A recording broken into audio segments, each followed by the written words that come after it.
Ajatteletko ensin omalla kielelläsi ja sitten suomeksi? He kääntävät jokaisen lauseen päässään. Se vie aikaa ja tekee puhumisesta vaikeaa. Haluat sanoa jotain, mutta aivosi etsivät sanoja. Sitten olet epävarma tai et puhu ollenkaan.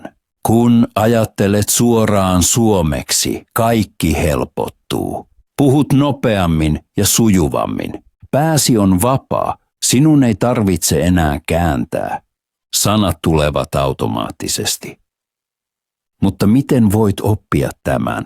Aloita pienesti. Ajattele yksinkertaisia lauseita arjessasi.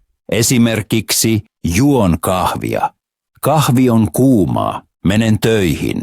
Tänään on kylmä. Tällaiset lauseet auttavat sinua. Voit myös puhua itsellesi.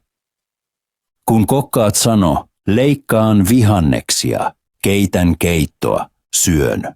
Tai kävellessäsi, puu on vihreä, auto on punainen, koira juoksee nopeasti. Näin opit käyttämään suomea ilman kääntämistä. Kun teet tätä joka päivä, aivosi nopeutuvat. Ajan myötä ajattelet automaattisesti suomeksi. Sinun ei tarvitse enää miettiä. Se tuntuu hyvältä. Ymmärrät enemmän, puhut enemmän ja nautit enemmän. Pääsi ei enää kysy, mikä se on suomeksi, vaan sanoo, minä tiedän sen jo. Luku 1. Miksi on vaikeaa ajatella suoraan suomeksi? Monet kääntävät päässään. He kuulevat suomalaisen sanan ja ajattelevat ensin omalla kielellään. Sitten he etsivät oikeaa suomalaista sanaa. Se kestää kauan. Pää joutuu tekemään paljon töitä. Väsyt ennen kuin puhut kunnolla. Ehkä haluat sanoa jotain, mutta sanat eivät tule. Odotat, ajattelet, etsit ja sillä aikaa keskustelu on jo ohi. Se tekee sinut epävarmaksi. Menetät rohkeuden ja ajattelet, suomeni on huono. Mutta se ei pidä paikkaansa. Aivosi tarvitsevat vain aikaa. Ne työskentelevät 2 kielellä saman aikaan. Se on vaikeeta. Kun ajattelet omalla kielelläsi ja puhut suomeksi, pääsi täytyy aina kääntää. Se on kuin tietokone, jossa on liikaa ohjelmia auki. Kaikki hidastuu. Joskus tulee väärä sana. Joskus et keksi mitään. Silloin tunnet olosi lukituksi. Se on normaalia. Jokainen, joka oppii uutta kieltä, tietää sen. Se ei ole merkki siitä, että olet huono, vaan siitä, että opit. Aivosi tarvitsevat harjoitusta nopeutuakseen. Ajan myötä se paranee. Jossain vaiheessa huomaat, ajattelet suoraan suomeksi, ihan ilman kääntämistä. Luku 2. Miksi usein ajattelet omalla kielelläsi? Kun opit uutta kieltä, äidinkielesi on aina ensin. Se on niin kuin vahva päässäsi. Sinulla on paljon sanoja ja muistoja sillä kielellä. Siksi ajattelet automaattisesti sillä. Kun puhut suomea, aivosi etsivät ensin omalla kielelläsi oikeita sanoja. Sitten ne kääntävät ne suomeksi. Se kestää. Pääsi tekee 2 askelta yhden sijaan. Se vie aikaa ja energiaa. Joskus et löydä hyvää suomalaista sanaa. Sitten pysyt hiljaa tai et sano mitään. Tunnet olosi epävarmaksi ja ajattelet, et osaa. Mutta se on väärin. Se on ihan normaalia. Jokainen ihminen ajattelee aluksi omalla kielellään. Aivosi haluavat auttaa ja tekevät sen, mitä ne tuntevat. Ne työskentelevät sen kanssa, mikä on tuttua. Juuri se tekee puhumisesta hitaampaa. Olet kiireinen kääntämisessä eikä sinulla ole aikaa puhua vapaasti. Niin menetät flown. Jotta nopeutuisit, sinun täytyy hitaasti kouluttaa aivojasi uudelleen. Se vaatii aikaa ja harjoitusta. Kun käytät suomea joka päivä, se helpottuu. Pääsi huomaa, voin ajatella suomeksi ja sitten tapahtuu jotain kaunista, puhut ihan ilman kääntämistä. Luku 3. Miksi on parempi ajatella suoraan suomeksi? Kun ajattelet suoraan suomeksi, kaikki helpottuu. Et tarvitse enää käännöstä. Sanat tulevat nopeammin. Puhut sujuvammin ja varmemmin. Pääsi on vapaa ja rauhallinen. Sinun ei tarvitse miettiä, mitä se on omalla kielelläsi. Voit keskittyä keskusteluun. Näin ymmärrät toista henkilöä paremmin. Vastaat luonnollisemmin. Lauseesi eivät enää kuulosta kirjasta. Ne kuulostavat aidolta. Teet vähemmän taukoja ja tunnet itsesi vahvemmaksi. Kun ajattelet suoraan suomeksi, opit myös kieliopin helpommin. Aivosi kuulevat, miltä lauseiden pitäisi kuulostaa ja muistavat sen. Sinun ei tarvitse vaikeita sääntöjä päässäsi. Kuuntelet vain ja puhut. Näin lapset puhuvat, kun he oppivat kieltään. He eivät mieti kielioppia, he vain puhuvat. Juuri näin voit tehdä. Kun harjoittelet vähän joka päivä, huomaat, että suomi tulee sinulle normaaliksi. Ajattelet, suunnittelet ja puhut suomeksi ilman stressiä. Tunnet itsesi vapaaksi ja vahvaksi. Se on tavoite. Elät suomeksi, et vain opi sitä. Luku 4. Miten voit ajatella suoraan suomeksi? Jos haluat oppia ajattelemaan suomeksi, aloita pienesti. Sinun ei tarvitse heti tehdä suuria lauseita. Aloita yksinkertaisista ajatuksista. Sano päässäsi, mitä teet. Esimerkiksi, nousen ylös, juon kahvia, menen töihin, olen väsynyt. Tällaiset pienet lauseet auttavat aivojasi käyttämään suomea ilman kääntämistä. Voit myös puhua itsellesi, kun olet yksin. Esimerkiksi kokatessa. Leikkaan tomaatteja, keitän keittoa, syön nyt.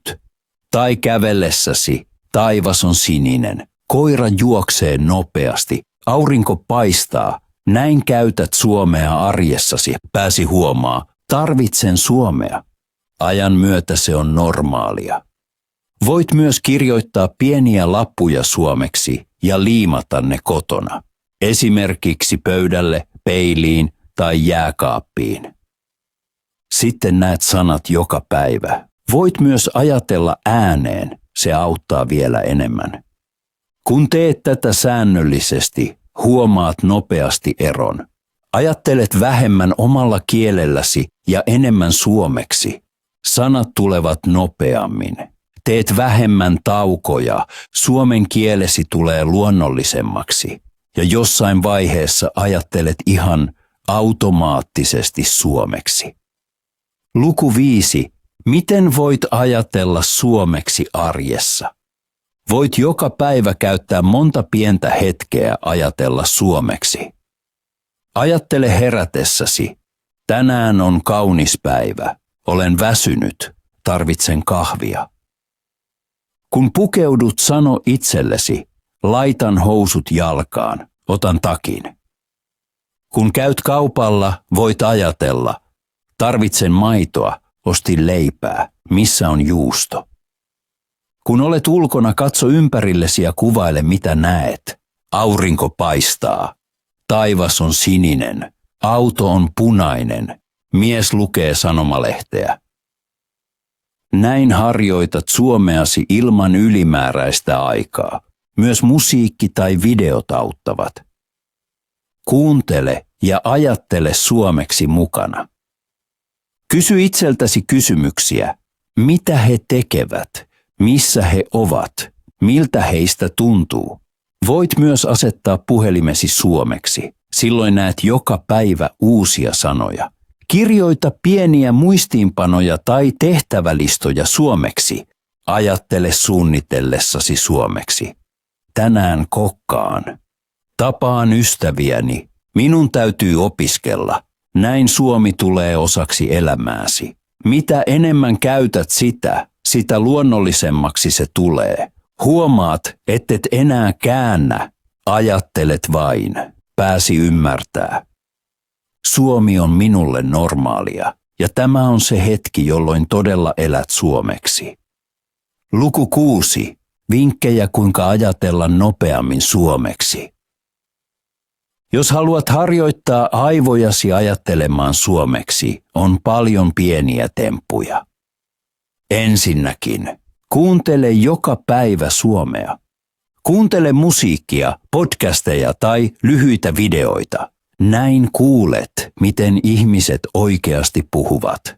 Pääsi tottuu kieleen. Toiseksi, lue yksinkertaisia tekstejä. Lue ääneen, jos sä voit. Näin opit uusia sanoja ja oikean lausemelodian. Kolmanneksi, puhu ääneen itsesi kanssa. Sano, mitä teet, mitä näet tai mitä tunnet. Näin yhdistät sanoja todellisiin tilanteisiin. Neljänneksi, käytä yksinkertaisia sanoja. Sinun ei tarvitse tehdä monimutkaisia lauseita. Sano mieluummin. Tämä on hyvä. Pidän tästä, olen väsynyt. Näin olet varma ja puhut pelotta. Viidenneksi, toista sanaa usein. Kun opit uuden sanan, sano se monta kertaa. Kirjoita se muistiin, lue ääneen, tee pieniä lauseita sillä. Näin se jää päähän. Kuudenneksi, ajattele kuvina. Kun kuulet sanan, kuvittele se. Esimerkiksi meri, aurinko, talo. Näin muistat sen paremmin. Ja seitsemänneksi, pysy rauhallisena. Kun mietit liikaa, pääsi hidastuu.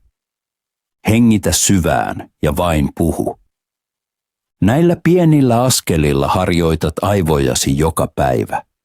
Pian huomaat, ajattelet automaattisesti suomeksi. Luku 7. Mitä tapahtuu, kun ajattelet suoraan suomeksi? Kun ajattelet suomeksi, moni asia muuttuu. Tunnet olosi vapaammaksi ja varmemmaksi. Sinun ei tarvitse enää kääntää joka sanaa. Sanat tulevat itsestään. Voit keskittyä paremmin, koska pääsi ei enää hyppää kahden kielen välillä. Kuuntelet kieltä eri tavalla. Ymmärrät enemmän, vaikket tunne joka sanaa. Keskustelut helpottuvat. Reagoit nopeammin ja puhut luonnollisemmin. Suomen kielesi kuulostaa sujuvammalta ja aidommalta. Teet vähemmän taukoja, koska et enää etsi, vaan puhut vain. Myös itseluottamuksesi kasvaa. Sinulla on vähemmän pelkoa tehdä virheitä, koska huomaat, että voit ilmaista itseäsi. Alat unelmoida tai ajatella suomeksi ollessasi yksin. Se osoittaa, että aivosi ovat todella omaksuneet kielen. Ne toimivat automaattisesti suomeksi. Ajattelet kokonaisia lauseita, et enää sana sanalta. Se on suuri askel. Se tarkoittaa, että et pelkästään opi kieltä, vaan elät sitä.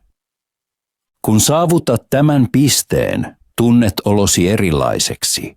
Olet ylpeä, koska huomaat, osaan oikeasti puhua suomea. Pääsi on vapaa, sydämesi rauhallinen ja Suomi on osa sinua. Kiitos, että luit tämän tekstin. Toivon, että se auttoi sinua ja motivoi puhumaan ja ajattelemaan suomeksi. Jos pidit vinkkeistäni, ilahdun kovasti, jos seuraat minua. Näin et jää paitsi uusista teksteistä ja saat joka viikko yksinkertaisia vinkkejä suomen oppimiseen. Kerro myös mielelläsi kommenteissa, mikä vinkki mielestäsi oli paras tai mikä auttaa sinua puhumisessa. Palautteesi on tärkeää ja auttaa minua tekemään vielä parempaa sisältöä. Joten Kiitos lukemisesta, oppimisesta ja osallistumisesta. Tilaa nyt ja pysy motivoituneena oppimaan suomea.